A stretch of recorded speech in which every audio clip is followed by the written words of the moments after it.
that's what the long road north and east is. It's a spectacle of endurance. You need to have the strength to just keep pushing when shit gets really, really tough.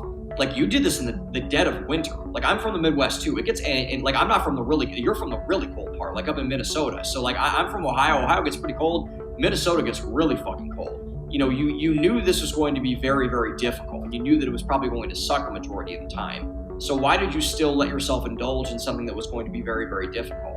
Probably the pursuit of greatness, right? Or at least the sort of belief that something great would come out of it. Because, yeah, I mean, you think about living in Minnesota, right? So spring break every year, everyone goes south to Mexico, to Florida, to somewhere nice where they can go on the beach, have some mojitos, whatever.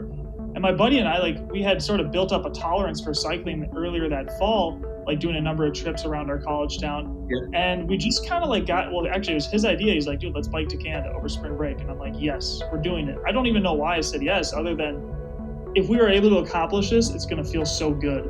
And, you know, going on that trip, yeah, it was cold. Like, I think 5 miles in, I wanted to turn around and like go spend spring break with my girlfriend. But I'm like, I'd just be letting everyone down. You know, at the time we had got on a few radio shows. We were featured on the front page of a newspaper, and there really wasn't any turning back. You know, like if you tell people we're going to bike to Canada and then like a couple small news outlets pick that up, you better die on the road, or you better get there. Because if you turn around and just say, well, I was kind of over it, it's like, well, geez, man, like I couldn't even respect myself. So I can't imagine how other people would feel. But yeah, I think it's a lot of things. It's personal challenge, fear of being judged, and then wanting external validation, which are all very real human emotions.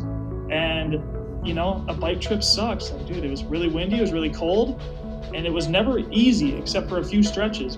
But in all honesty, I don't think I ever become a writer if I don't go through those, because, like, to use your word, endurance, you have to be willing to endure things as a professional or creative, whatever. Like, it's never going to be easy. And if it was, you'd get nothing good out of it.